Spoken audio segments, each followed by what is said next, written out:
ए कहाँ जा रही है? हेलो हेलो, कहाँ जा रही है? सर यहाँ खेसारी जी का शूटिंग हो रहा है ना? हाँ हो रहा है। तो सर जाने दीजिए ना सर, तन गेटवा खोल दीजिए सर। खोल दीजिए सर। देखिए ना, हम उनका बहुत बड़ा फैन है सर। देखिए ना सर, उनका फोटो वाला टैटू छपवाई नहीं जी, सर। अंदर अलाउ नहीं है सर प्लीज सर, हम आपके गोड़ पे गिर रहे हैं सर, जाने दीजिए सर, हम उनका बहुत बड़ा फैन है सर। जाने दीजिए सर, एक बार खोल दीजिए सर गेटवा, प्लीज यार खोल दीजिए सर।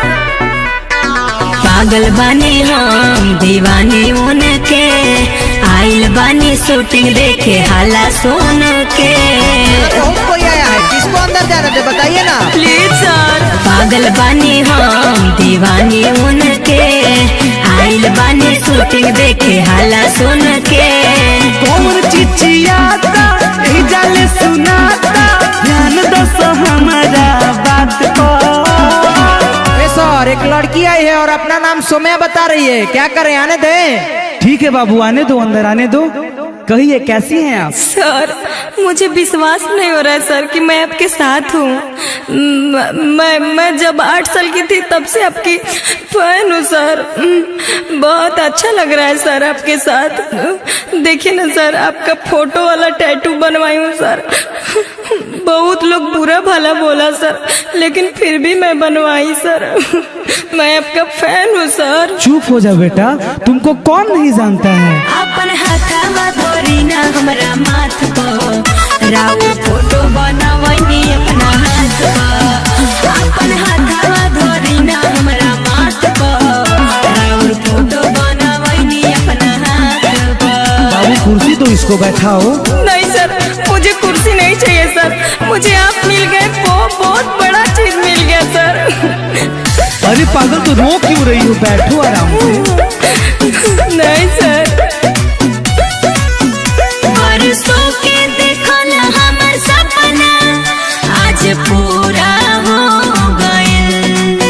टैटू के कारण काका ना हमारा संगे भइल। घर में बहुत पिटाई हो सर इसके लिए। चुप रहू पगली, न रो दे बेकार, तोहनी के चलते मिलता आज प्यार। चलो मुझसे कहावो, हाल का बतावो, छोड़ दो सब दीनानाथ पर। हाँ सर, मुझे आज सब कुछ मिल गया सर। मुझे लग रहा है कि मैं आज अपने भगवान के पास आ गई हूँ सर।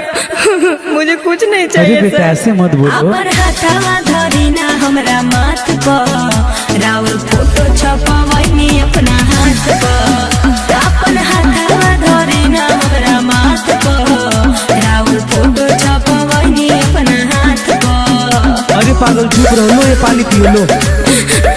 क्या कहें सर। कोरी शुक्रिया हम ता आज दिल से हो जाए बचन के, मिलवा के रउआ से हमके बड़े सपना पूरा वाले जीवन के। आज पूरा सपना पूरा हो गया सर। प्यार देखी तोर दिल भरल हमार, मोनू वाला बेला एकर पूछो विचार। सिंगर बना दी के बनबू हीरोइन, बोलो यही मुलाकात पर। अरे बोला बोला, कुछ बनल चाहबू? नहीं नहीं नहीं सर, मैं कुछ नहीं बनना चाहती हूँ। मैं आपसे मिल ली, मेरा जीवन धन्य हो गया। अरे तुम तो एकदम भोली हो पगली। अपन हाथवा धरी ना हमरा माथ पर, राउर फोटो छपवनी अपना हाथ पर। अपन हाथवा धरी ना हमरा माथ पर, राउर फोटो छपवनी अपना हाथ पर। ठीक है बाबू, आप अच्छे से घर जाओ और खूब नाम करो अपने मम्मी पापा जी का। जी, थैंक यू सर, प्रणाम सर।